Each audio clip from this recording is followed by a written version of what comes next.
smiling in my tiny bubble, like a moon without ending. Spending time like it was going backwards. Bruises covering my walls, but they fall down. Diving deeper in the books that we read blind. Breathing in and breathing out to get smarter. Hi guys, welcome to another video. So today I am joined by the wonderful Dustin from Solo Travel Blog and Akina from Solo Duo Blog. How you guys doing today? Actually pretty good. Very good. Excellent, as am I. So today, you all know about like Harajuku, Shibuya, Shinjuku, these really popular spots.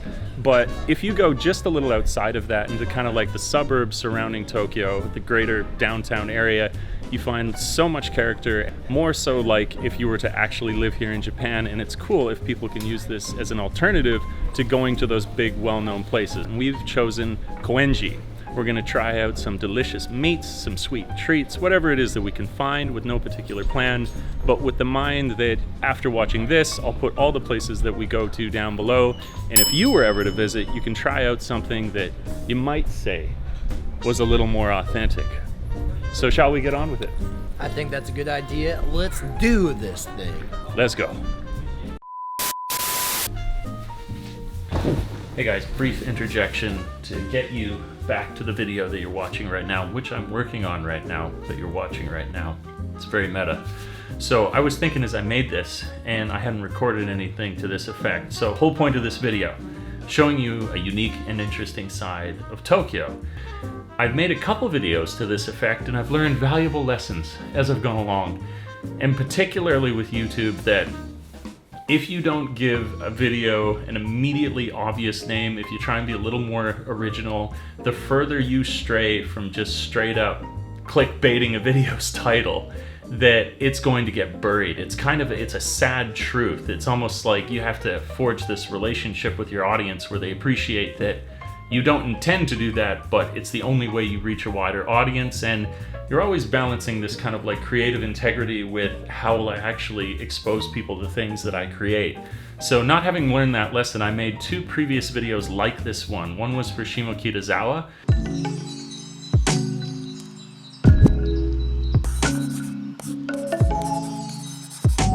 And one was for Kichijoji.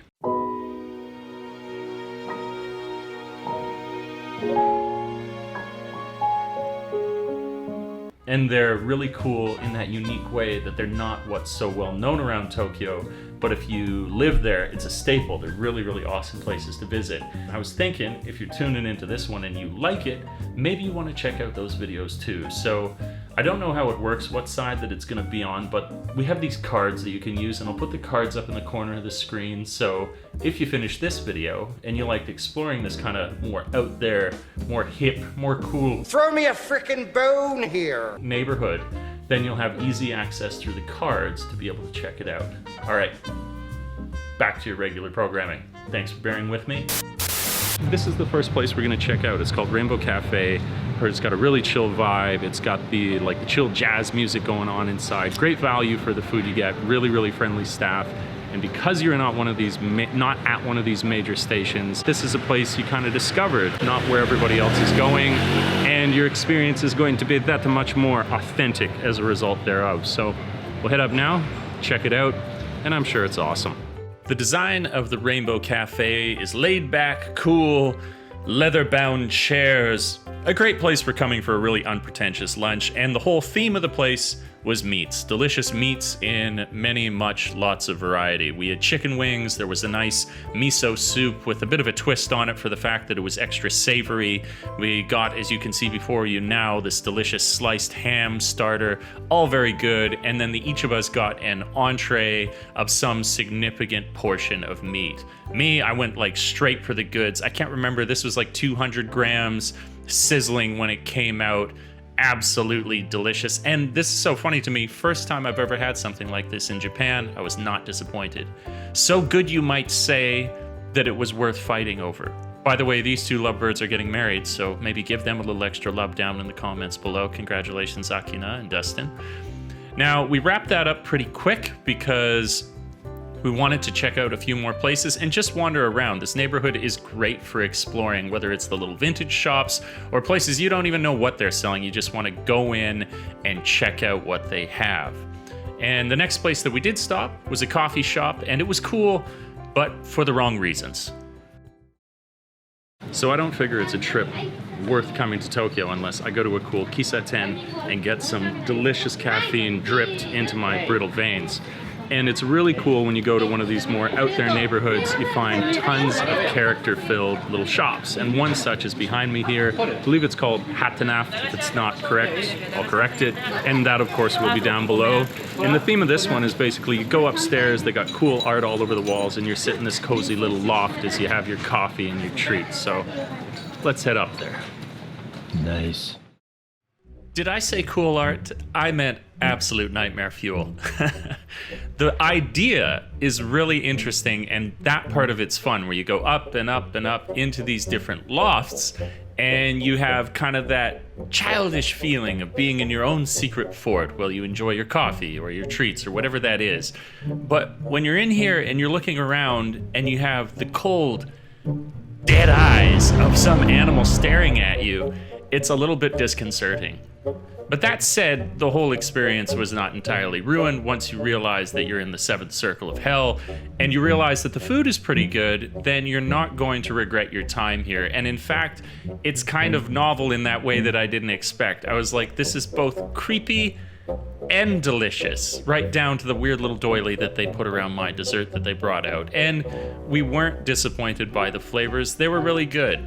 I enjoyed them, Akina enjoyed them.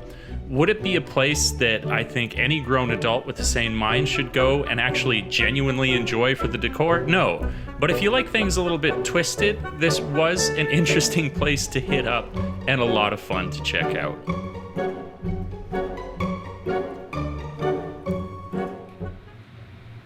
Canadian Club, it's so good. Thank you so much for watching this video, guys. I really, really appreciate it. It's cool to go to these unique neighborhoods and be able to show you what they're like, because they're really interesting and they're off the beaten path and not in the tourist guidebook and all that kind of stuff. They're a lot of fun. I'm in fact a little bit disappointed. It was just time restrictions. There's two different adjacent stations to this one that have a bunch of cool stuff that you can go visit. One particularly has this little otaku bar where you tell the guy what character that it is that you like, and then he'll make you a drink themed around that character that you like. I think that's kind of novel and interesting. Plus a bunch more really trippy kisaten coffee shops that you can go and check out. It'll be in the future. It's coming along. It's coming along.